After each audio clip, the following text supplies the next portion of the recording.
Hoy vamos a estar empezando a ver el Sermón en el Monte, pero no vamos a profundizar en el Sermón en el Monte. No voy a iniciar en los bienaventurados y vamos a ir uno por uno, no. Lo quiero ver de un panorama un poco tal vez grande, un poco literario, tal vez un poco académico se podría decir. Para algunos van a estar ahí que wow, qué chilero. Otros van a decir, vos Hedy, qué aburrido. La cosa es que yo creo que muchas veces, ¿cuántas veces han leído el Sermón en el Monte? ¿Cuántas veces han leído Mateo? ¿Cuántas veces hemos escuchado esos principios predicados de una manera u otra y escuchamos otra prédica sobre esto y otro mensaje sobre esto? O cuando nos toca leerlo, cuando estamos leyendo, llegamos ahí, lo leo otra vez, como que sería rutina y lo tratamos como común. Pero este mensaje, alrededor de 2000 palabras, hoy día todavía estamos viendo cómo lo aplicamos. Todavía estamos interpretando, todavía estamos siendo retados por las palabras de Jesús en este momento cuando Él se sentó en el monte a enseñar a sus discípulos y a los que escuchaban. Y entonces hoy quiero ir lento y verlo, como ya les dije, de una manera tal vez un poco académico. Y yo les animo y les voy a animar, y al final de esto les voy a mandar un recurso y voy a dar próximos pasos, pero yo les animaría a que en el mes de noviembre, porque hoy yo voy a poner bases para poder ver esto de un punto de vista a grandes rasgos. Pero en noviembre vamos a iniciar y vamos a estudiarlo sección por sección. Y yo les voy a animar y les voy a mandar un recurso para poder leer el libro de Mateo y una sección de lo que voy a hablar hoy, del Sermón en el Monte, donde lo pueden leer cada día.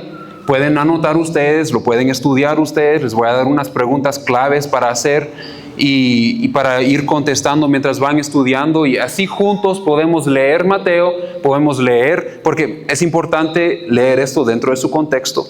Y si lo hacen, van a terminar leyendo Mateo 2 veces y el Sermón en el Monte 2 veces también. Y voy a tener 2 diferentes lecturas. Voy a tener la lectura para aquel que le cuesta y, puchica, si yo solo leo un poquito, hoy gané. Y también para aquel que le encanta y quiere verlo en el Antiguo Testamento también voy a tener referencias para poder ir y expandir sobre tu estudio en cuanto a esto. Todo va a depender de lo que tú puedes hacer. Pero yo les animo a que leamos juntos el mes de noviembre y estudiemos esto juntos. Vamos a dar inicio en Mateo capítulo 4, verso 7. Verso 7. Y esto viene justamente, Jesús fue bautizado. Increíble, apareció Dios, el Espíritu Santo, Jesús, el Dios Trino, está ahí. Y Dios dice, este es mi Hijo, en quien estoy complacido. Y de ahí Jesús, lleno del Espíritu, guiado por el Espíritu, se va al desierto. Pasa 40 días en el desierto, ayunando, orando, buscando a Dios. Y llega Satanás y lo reta, lo tenta. ¿Y cómo contesta Jesús? Él contesta con la palabra de Dios, increíble. Y cuando Jesús regresa listo para iniciar su ministerio, Él no va al templo, Él no va a los fariseos, Él no va a los líderes romanos, Él se va a un lugar, Nazaret de Galileo, y camina por unos lados y comienza a hablar con los pobres y con los marginalizados y ahí está Jesús hablando con ellos, y lo que Él está predicando es lo siguiente. Mateo 4:17 dice, desde entonces comenzó Jesús a predicar y a decir, arrepentíos porque el reino de los cielos se ha acercado. Y Jesús está hablando de 2 cosas aquí. Primero dice, arrepiéntanse. Y no voy a profundizar, arrepiéntanse, porque lo hablamos un montón y lo rematamos al inicio del año en la serie que hicimos al inicio del año. Pero arrepentirnos es bien importante, porque tenemos que leer el Sermón en el Monte por ese lente de ser arrepentidos delante de Dios, porque es nuestro punto de partida. Y cuando iniciamos con los bienaventurados, bienaventurado el que como bankrupt, wow.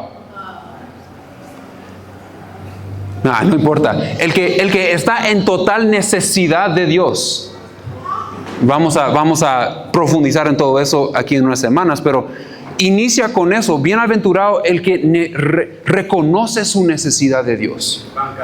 Bancarrota. Su vida está en bancarrota. Y yo necesito que alguien me patrocine. Yo necesito de Dios. Y el arrepentimiento es el punto de partida, es el punto de entrada. Pero lo que yo quiero expandir tal vez un poco para dar inicio es esta segunda parte, porque todo el sermón en el monte se refiere al reino de Dios. Y entonces, ¿qué es esto? Esta cosa llamada el reino de Dios. Y si están tomando notas, les animaría a apuntar esa pregunta. ¿Qué es esta cosa? El reino de Dios. Y esta semana, en su tiempo libre, cuando están estudiando, porque mucho de este sermón se trata de esto, busquen, indagan, ¿qué es el reino de Dios? ¿Qué es el reino de Dios? ¿Y por qué es tan importante que Jesús está aquí? Yo voy a dar algunas cosas, pero no puedo profundizarlo todo. Creo que tengo como 60 páginas escritas solo sobre el reino de Dios. Pero desde Génesis Dios crea un mundo que es hermoso y lo encarga a nosotros los seres humanos. Gracias.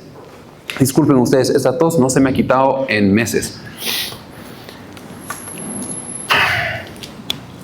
Y Dios lo encarga a nosotros los seres humanos para ejercer dominio en su nombre. Él dice, extiendan mi voluntad en la tierra como en el cielo. Eso lo vemos en Génesis 1 y 2. Reinen, dice. En otras palabras, traigan mi reino a este mundo. Pero en lugar de reinar con sabiduría y el amor de Dios, la humanidad decide construir su propósito, su propio reino. En Génesis 3, Adán y Eva buscan ser como Dios. En Génesis 4, Caín mata a su hermano. Violencia gobierna su mundo. En Génesis 11, la Torre de Babel muestra un proyecto de orgullo humano. Y la respuesta de Dios en Génesis capítulo 12 es elegir a una familia, específicamente Abraham, para que a través de ellos traiga bendición y vida a todas las naciones, que ellos manifiesten el reino de Dios. Israel fue llamado a ser un reino de sacerdotes, mostrando a las demás naciones cómo luce la vida bajo el reino de Dios o el reinado de Dios. Y Dios les da, ahí entra Moisés en Éxodo 19, y Dios comienza a darles 613 leyes. Cada uno los hace distinto a las naciones a su alrededor. Ustedes van a ser una nación santa, van a ser diferentes. Y de ahí entramos a los profetas, que anuncian esperanza. Porque después de que Dios les da la ley, ¿qué pasa? Ellos entran a la tierra prometida, Dios gana las batallas una tras otra, tras otra, tras otra, y todo que está wow, qué chilero, y de ahí ellos comienzan a actuar como las naciones a su alrededor. Ellos fallan, y fallan, y fallan, y fallan, y se arrepienten, y fallan, y se arrepienten, y fallan. Y entonces los profetas comienzan a anunciar esperanza. Vendrá en un día, si vamos a Isaías 52, dice que Dios reinará, tu Dios reina. 52:7, vendrá un rey, vendrá un siervo, un Mesías que traerá paz y salvación.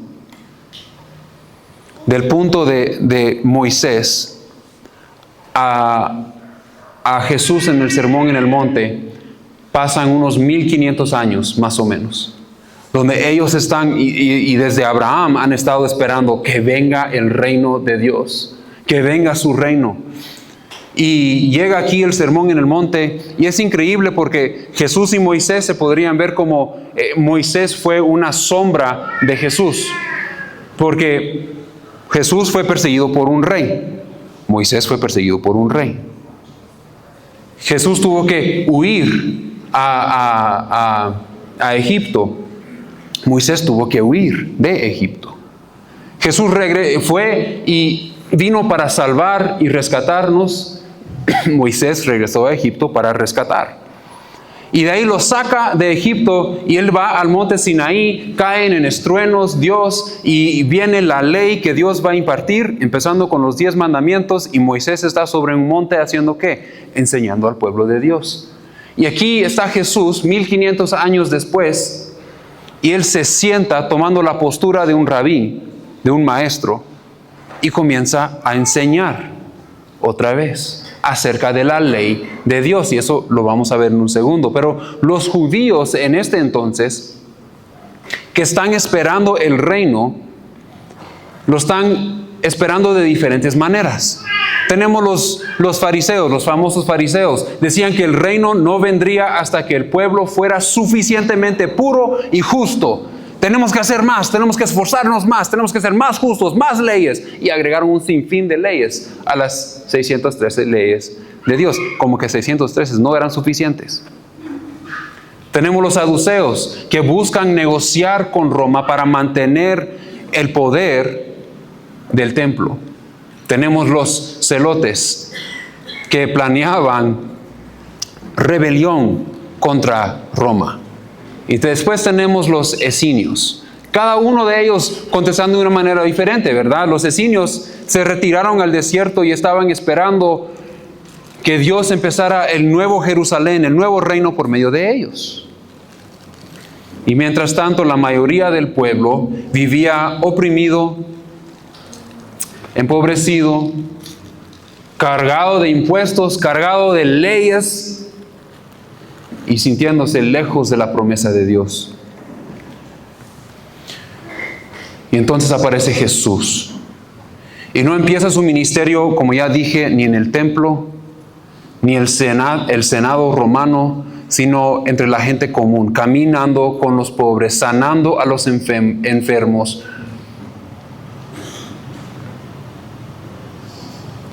Come con los marginados.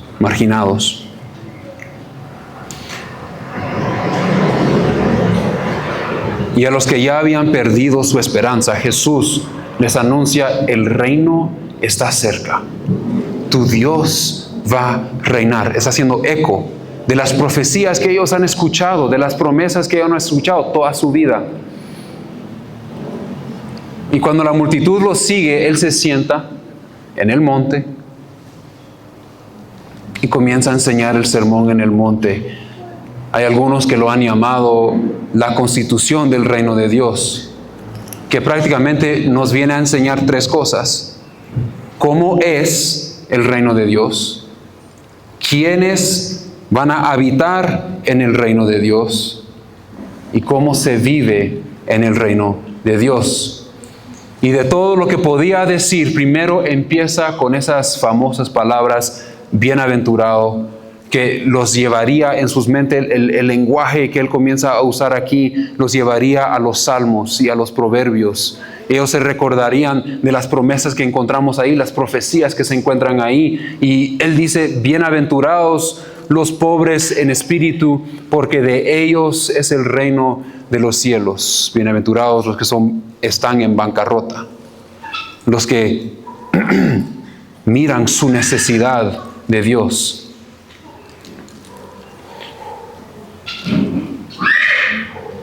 Entonces comencemos a ver, porque podría profundizar y podríamos iniciar y chilero fuera, ¿va? Pero no quiero profundizar en eso, eso es para las semanas que vienen. Miremoslo en un panorama más grande. Tal vez yo lo pongo como panorama completo, pero honestamente no creo que es completo. Hay tanto que ver aquí. El sermón en el monte no es un sermón largo, tal vez 2000 palabras. Hay algunos que dicen que Mateo no escribió todo lo que Jesús enseñó aquí.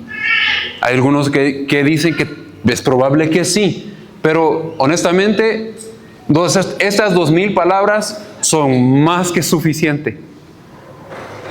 Yo, en la preparación de este mensaje, no me he sentido digno. Jamás me siento digno, pero hay algo distinto de tener que enseñar sobre esto. Esto es lo que Jesús dijo, es como inició, parte de la manera como inició su ministerio. Fue lo que le dijo a sus discípulos, como esto es mi reino, así son las personas que pueden formar parte de mi reino y así es como se van a comportar. Yo no me siento digno de enseñar esto. La estructura, disculpen. Sí, la estructura general es de 3 partes, o en 3 grandes secciones, como un mensaje normal, como nos enseñaron a escribir un ensayo en el colegio.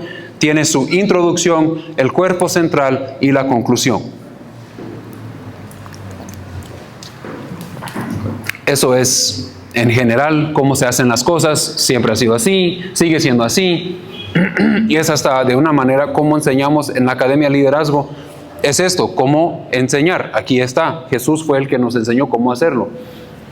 En Mateo 5, 3 al 16 encontramos la introducción. Mateo 17 a Mateo 7, 12 es el cuerpo central, y Mateo 7, 13 al 27 es la conclusión. Cada sección grande, aquí es donde voy a hacer un poco. Yo soy, what's a nerd in Spanish? A mí me encantan ese tipo de cosas. Me encanta desmenuzar la escritura y ver las cosas chiquito y grande. Pero aquí vamos a ver, y si vamos a al próximo slide, cada sección grande a su vez tiene 3 partes.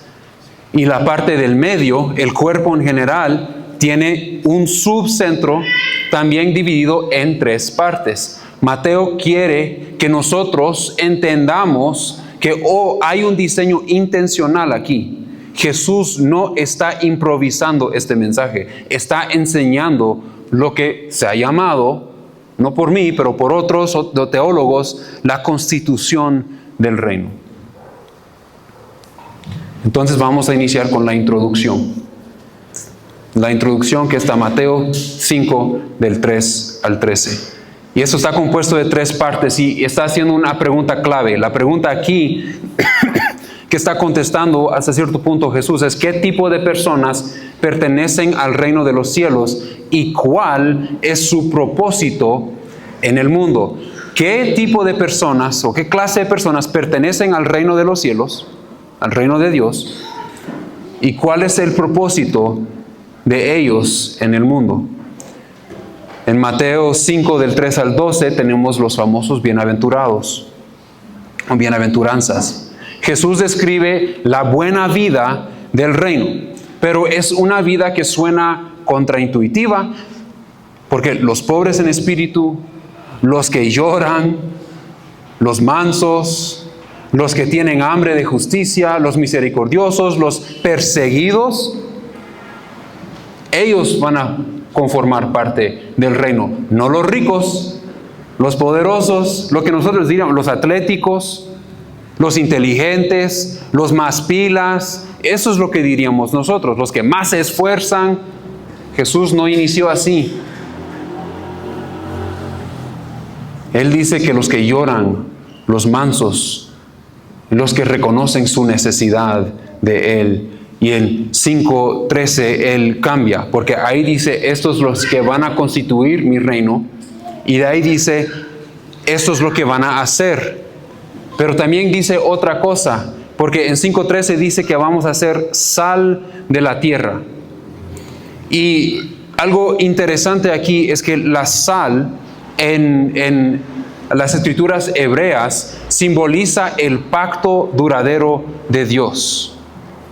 La sal simboliza el pacto duradero de Dios. Y vamos a ver también otras cosas por las cuales se usaba la sal en ese entonces, que podría significar varias cosas para nosotros.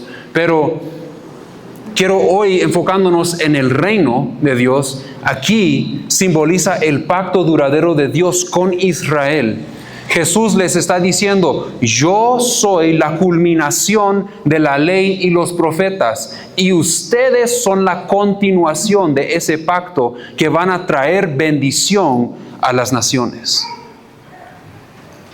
En capítulo 5, versos 14 al 16, Él dice que vamos a ser luz del mundo, ciudad en un monte. Y aquí Jesús conecta con Isaías, capítulo 9 y 11, donde se profetiza que el pueblo de Dios sería una luz para las naciones. Jesús afirma, esa promesa se cumple ahora en mí y en ustedes. Ustedes serán la luz del mundo. Ustedes serán la sal. Y en esta introducción Jesús revela la identidad contraintuitiva de los ciudadanos del reino y su misión pública de ser sal y luz en medio del mundo. Y el resto del sermón se trata de cómo vamos a ser nosotros sal y luz del mundo. Él nos vamos al cuerpo en Mateo 5, 17 a 7, 12. Y lo podemos decir de esa manera. Jesús, creo que está aquí. No está ahí. Jesús nos está llamando a una justicia mayor. Una justicia mayor. Cuando llegamos al corazón del Sermón del Monte, encontramos que Jesús habla de una justicia mayor. Y voy a definir justicia en nuestro contexto para el día de hoy. Podemos definirlo de esta manera. Justicia es vivir en una relación correcta con Dios y con los demás. Una relación que produce paz con Dios y paz entre las personas. En otra manera de decirlo es tener un corazón y una vida conforme a la voluntad de Dios. Jesús presenta, esta justicia de tres diferentes ángulos. Como ya les dije, está compuesto de tres. Esto es el cuerpo. Está compuesto de sus tres dentro del tres, ¿verdad? Entonces, lo presenta justicia de tres diferentes ángulos que forman tres secciones claras. Me están viendo con ojos como que heavy. Ustedes podrían escuchar heavy esto, ¿por qué me importa? Porque ya les dije, muchas veces solo leemos esto. Y no entendemos cómo cada parte se conecta a la otra parte. Y la idea más grande de lo que Dios o Jesús estaba enseñando en este momento.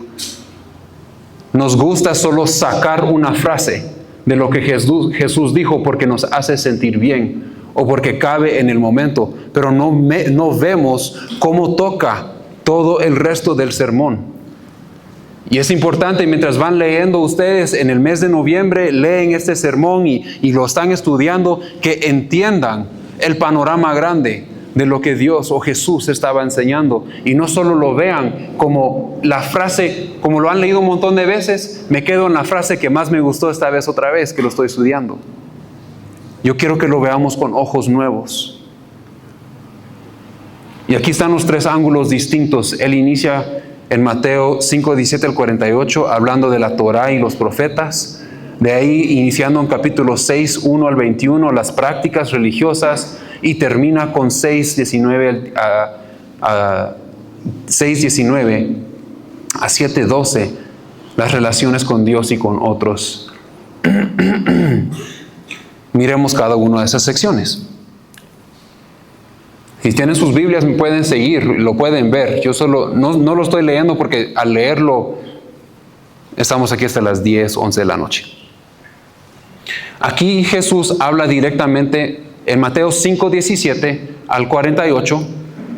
Está hablando de la Torá y los profetas. La Torá o la ley son los primeros 5 libros del Antiguo Testamento. Para nosotros, Él está refiriendo a todo lo que nosotros hoy día lo categorizamos como el Antiguo Testamento.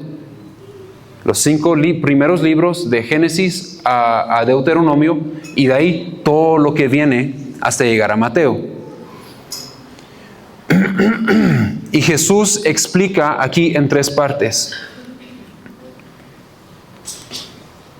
Jesús dice en 5:17 a 5:20 que Él vino a cumplir, no anular la ley. Él vino a hacer el cumplimiento de la ley. Jesús no vino a quitar la ley, sino a darle cumplimiento y a mostrarnos cómo vivirla en su plenitud.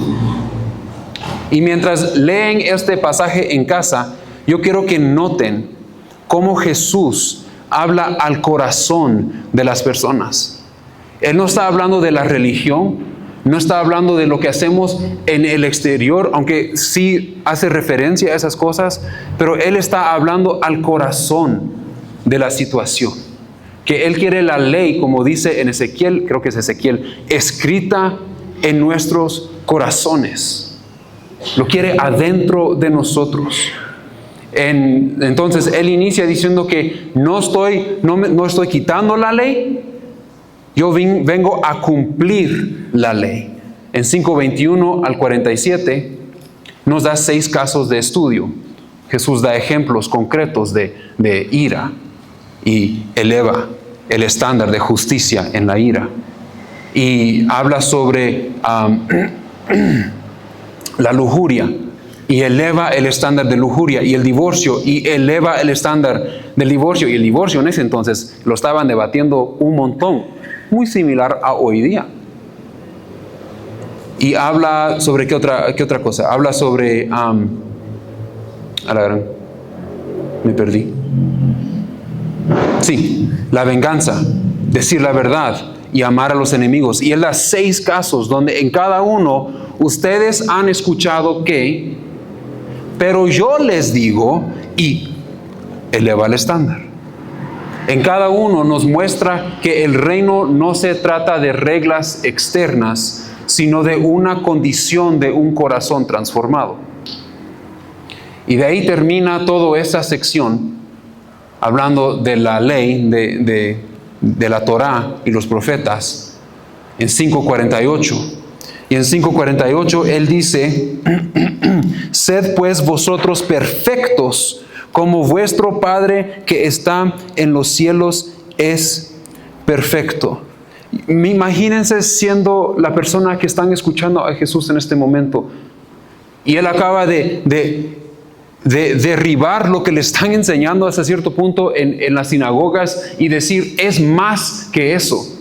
Hay que tomar un paso más allá. Es una transformación interna. Y Él dice, ahora ustedes, los pobres, los mansos, los sin estudio, los que están en bancarrota, su justicia, ustedes pues sean vosotros perfectos como vuestro Padre que está en los cielos es perfecto.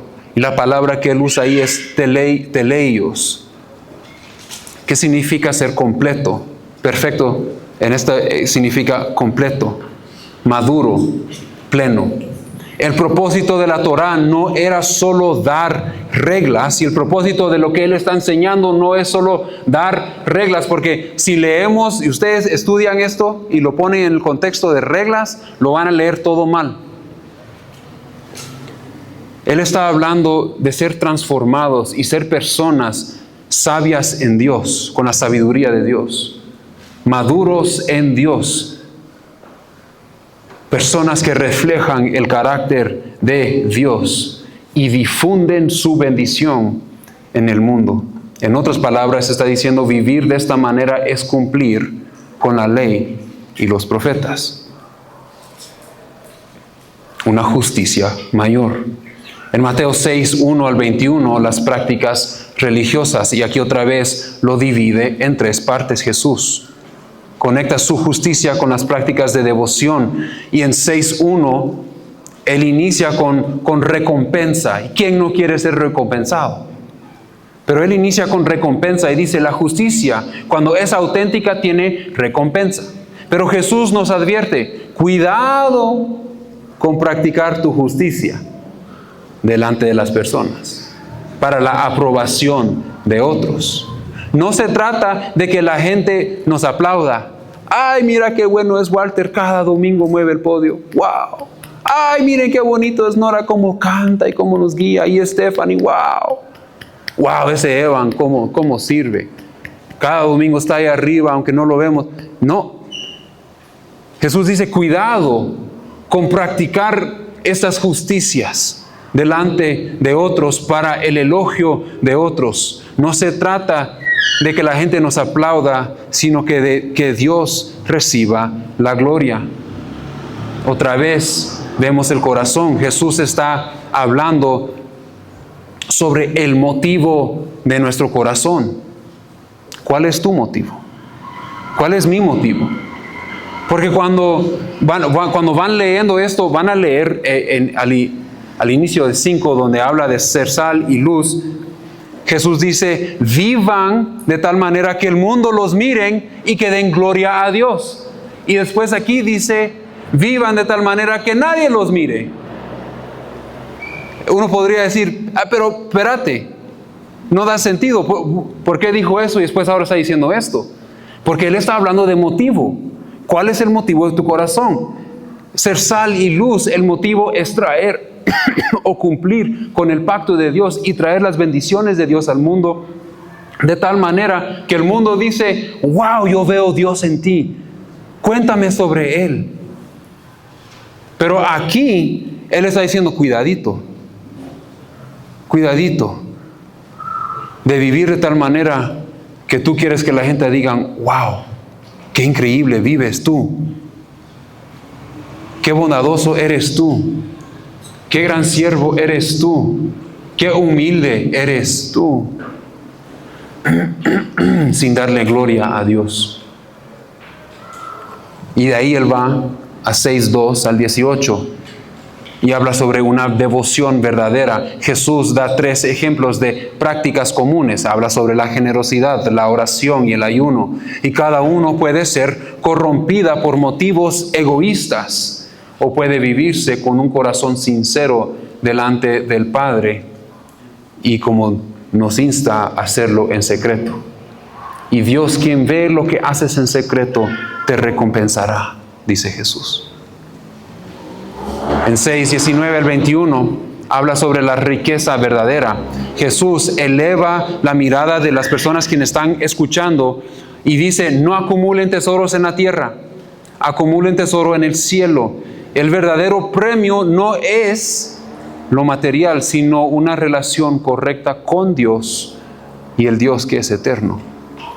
En resumen de esta sección, la justicia del reino no es un espectáculo religioso, sino un acto de amor sincero al Padre. No es un espectáculo, es un acto sincero al Padre, de amor.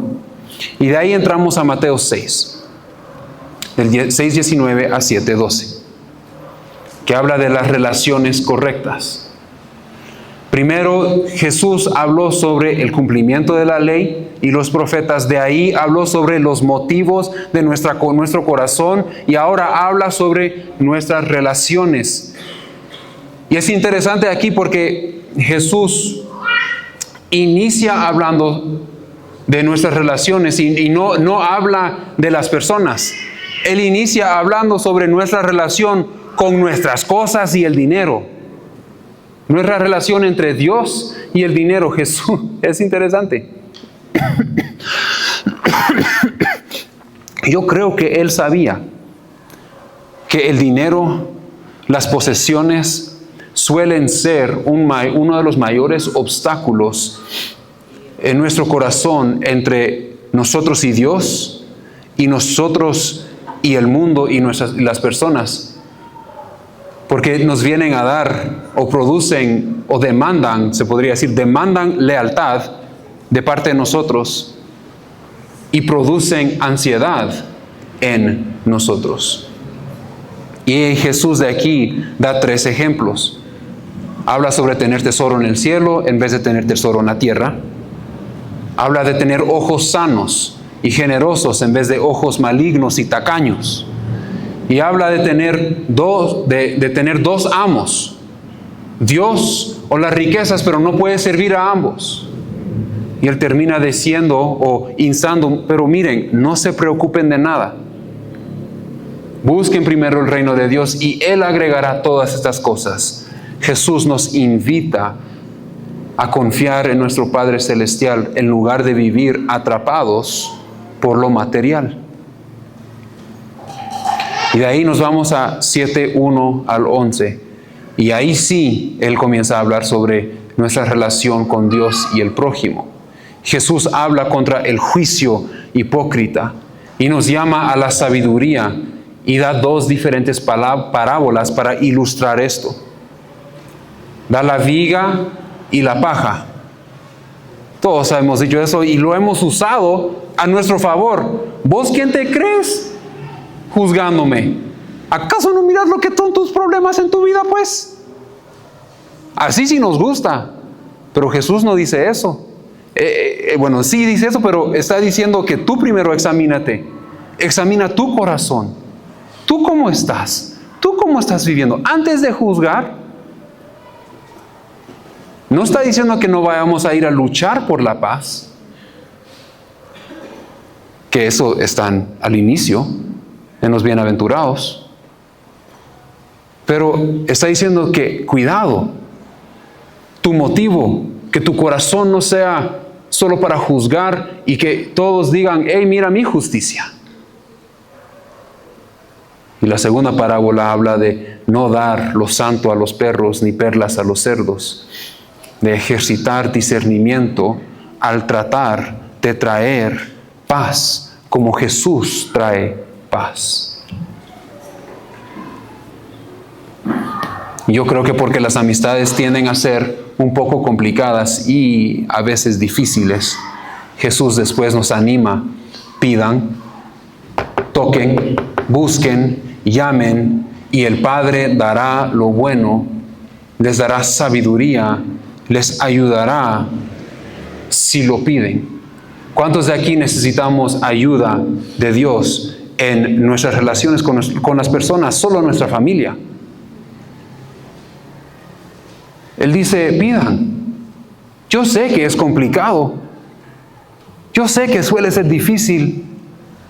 Pero pidan. Yo les puedo ayudar. Yo quiero contestar. Yo quiero asegurar que hay paz entre tú y Dios y tú y las personas. Y 7:12 nos lleva a lo que se ha llamado la regla de oro. Haz a los demás lo que quieres que te hagan a ti. Jesús resume así toda la Torá y los profetas. Así termina. En resumen, toda la Torá y los profetas. Quiero leer eso. Así que todas las cosas, de 7:12 va así, que queráis que los hombres hagan con vosotros, así también haced vosotros con ellos, porque esto es la ley, la Torá y los profetas, que nos lleva de regreso a cómo él inició esta sección, que yo soy el cumplimiento de la ley y los profetas. Genial, como lo predicó Jesús. Y de ahí nos da un resumen. En el cuerpo del sermón, Jesús nos presenta una justicia mayor.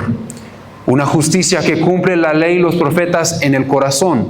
Una justicia que purifica nuestras prácticas religiosas de la vanidad, y una justicia que transforma nuestra relación con las riquezas, con Dios y con los demás.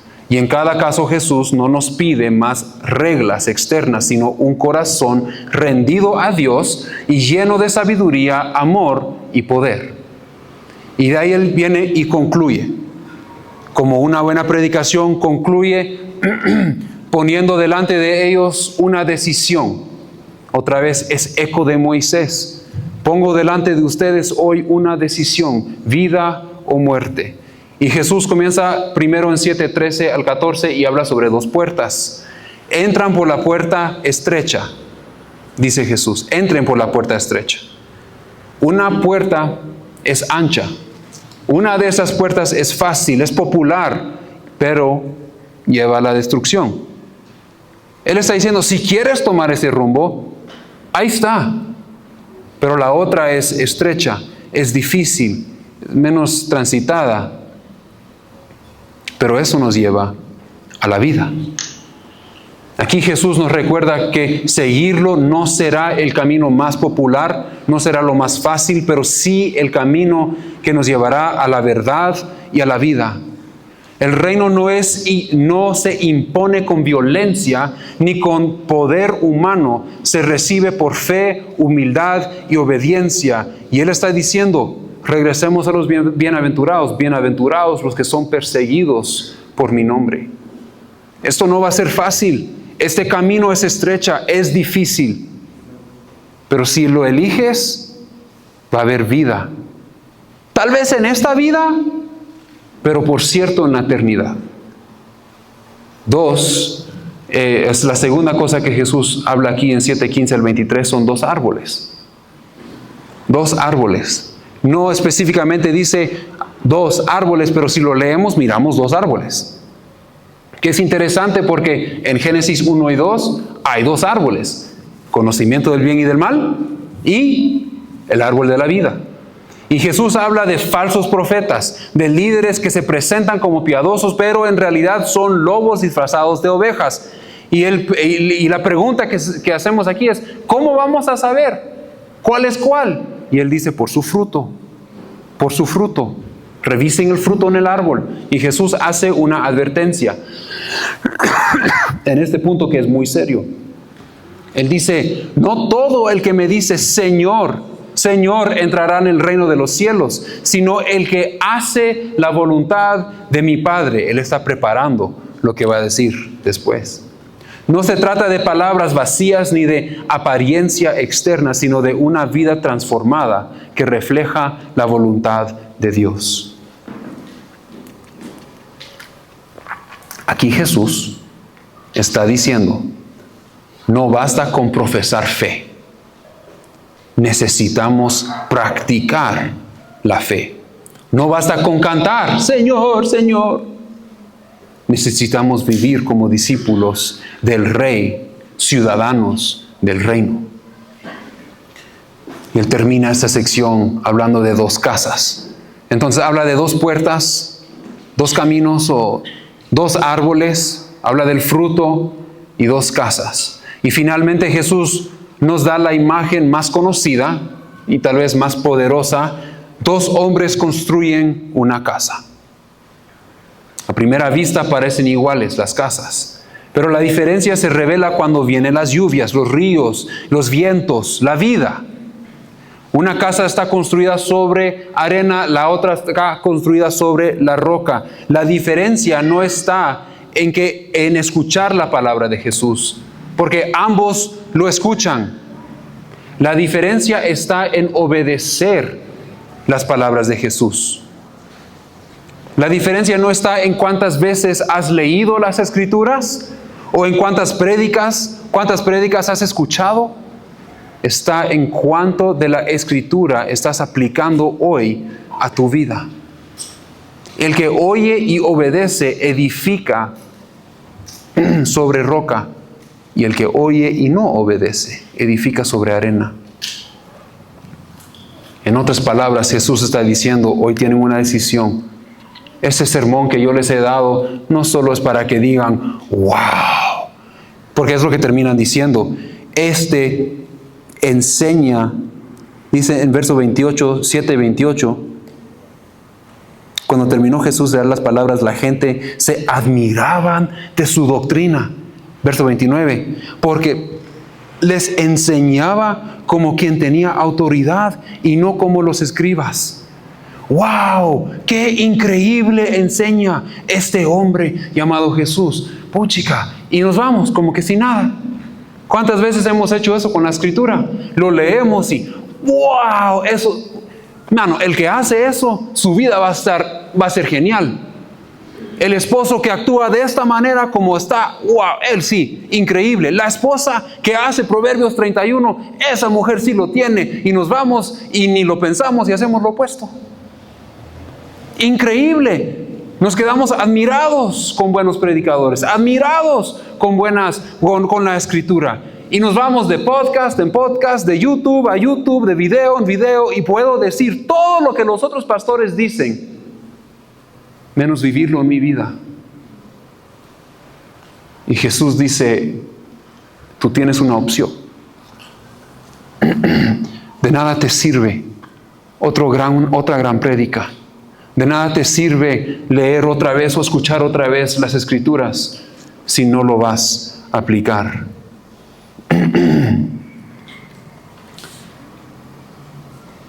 Repasándolo generalmente. El Sermón en el Monte nos presenta un panorama completo del reino. Primero el anuncio sorprendente. El reino es para los pobres en espíritu, los que lloran, los mansos, no para los fuertes ni los poderosos. Y otra vez, no está hablando de tu fuerza externa. Recordemos eso. No de tu autoridad externa. Es aquel que reconoce que yo no tengo autoridad para dominarme a mí mismo. Yo no tengo poder para cumplir con, lo que Jesús acaba de exigir. ¿Tú quieres que yo sea como Dios, como el Padre, perfecto? No puedo. Aquel que reconoce eso. La enseñanza central es una justicia mayor que nace en el corazón y se refleja en la devoción a Dios y las relaciones con los demás. Y el cierre nos da una decisión inevitable. ¿Sobre qué vas a edificar tu casa, tu vida? ¿Arena o roca?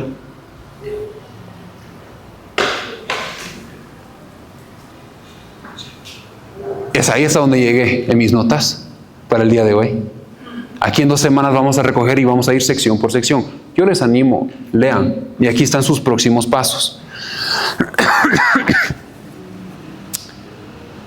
Para que este mensaje no quede en teoría, para evitar construir nuestra vida sobre arena,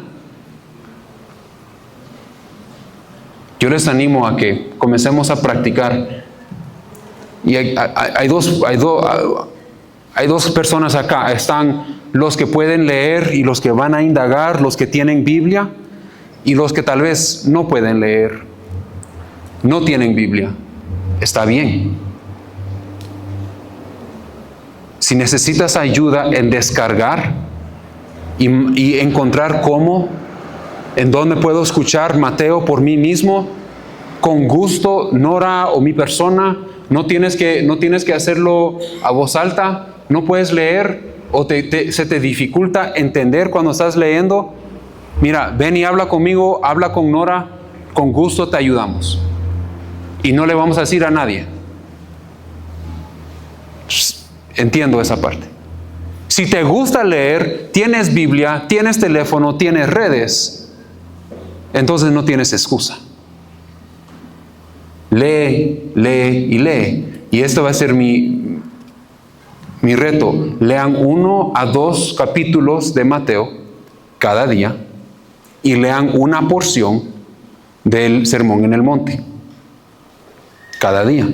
Si leen 2 cada día y leen una porción cada día, van a leer todo Mateo y el Sermón en el Monte 2 veces en un mes. Algunos dicen, yo nunca he leído tanto en mi vida. Otros dicen, ay, me encanta esto, está chilero. Otros dicen, yo ni sé cómo empezar a leer. Y está bien. Está bien. Igual te queremos ayudar, no importa en dónde te encuentras. Yo voy a mandar un PDF donde van a poder ver qué leer y cómo leer si es que lo quieren usar. Y les recuerdo, el objetivo de leer y estudiar la palabra de Dios no es cumplir con leer y estudiar la palabra de Dios. Eso es religión. La idea es meditar, es dejar que la misma palabra sea un espejo que lea tu vida, que penetre tu corazón. Si no logras leer, es que creo que eso muchas veces pasa. Iniciamos con un plan lector y voy bien por 1 o 2 semanas y de ahí algo pasa, no leí hoy y mañana estoy tratando de leer lo de ayer y hoy y no logré terminar lo de hoy y apenas lo de ayer y de ahí se me va acumulando y pasan los 3 meses y tengo tanto acumulado que mejor me doy por vencido y ya no leo nada y terminó abril y ya ni estoy leyendo la palabra de Dios porque me siento derrotado. Ustedes, yo he iniciado tantos plan lector Muchas veces yo me quedo en un versículo. Inicié para leer 2, 3 capítulos y me quedé en 3 versículos y ahí me quedé. Yo no me siento mal por eso. El objetivo es que esos versículos penetren, que me hablen y que cambien mi carácter, mi forma de vivir y que yo refleje la gloria de Dios. Eso es el objetivo al hacer esto. Y mientras van, igual esto va a estar en las instrucciones en el PDF.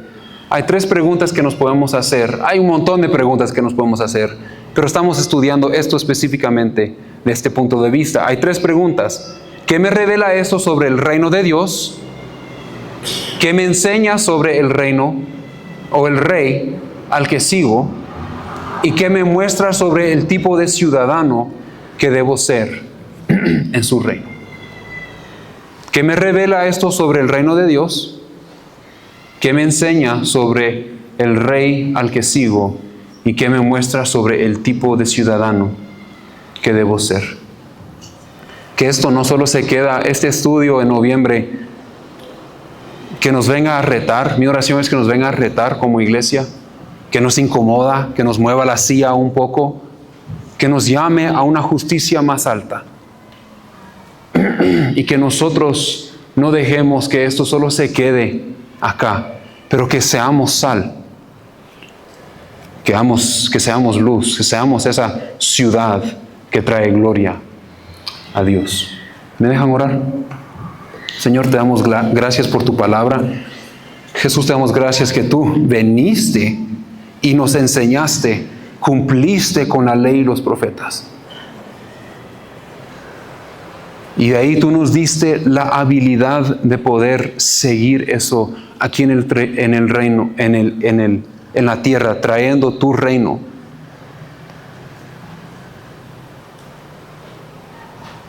Señor, yo oro que nosotros no solo seamos oyentes.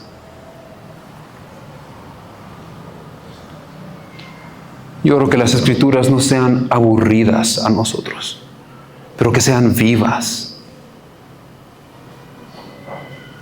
Que como cuando éramos novios y mirábamos a nuestra novia por primera vez en ese día y comenzaba a latir nuestro corazón, hasta nos poníamos rojos. Que así nos sintamos nosotros de pasión, de necesidad, de querer estar cerca, de cuando vemos las Escrituras, nos enamoremos un poco más de ti.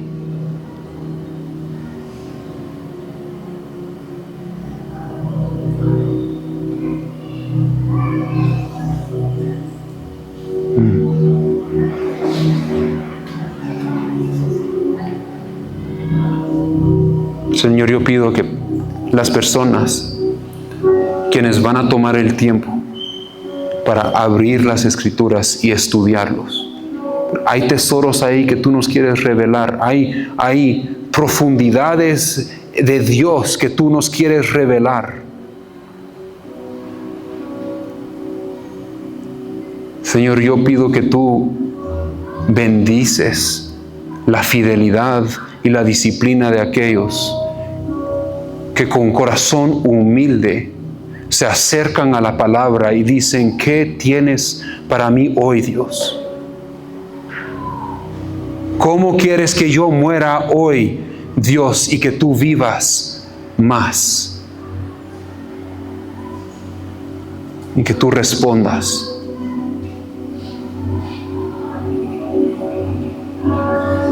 Y que cueste lo que cueste, mientras estudiamos tus palabras,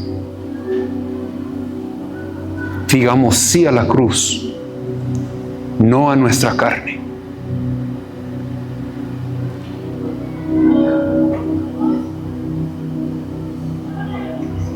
Que nosotros como cuerpo de Cristo y como individuos, en nuestro trabajo, en nuestros matrimonios, con nuestros hijos, con nuestros amigos, en grupos de vida, jugando fútbol, en cada ámbito de nuestra vida, que comencemos aún más a traer esta justicia mayor, este reino de los cielos a la tierra.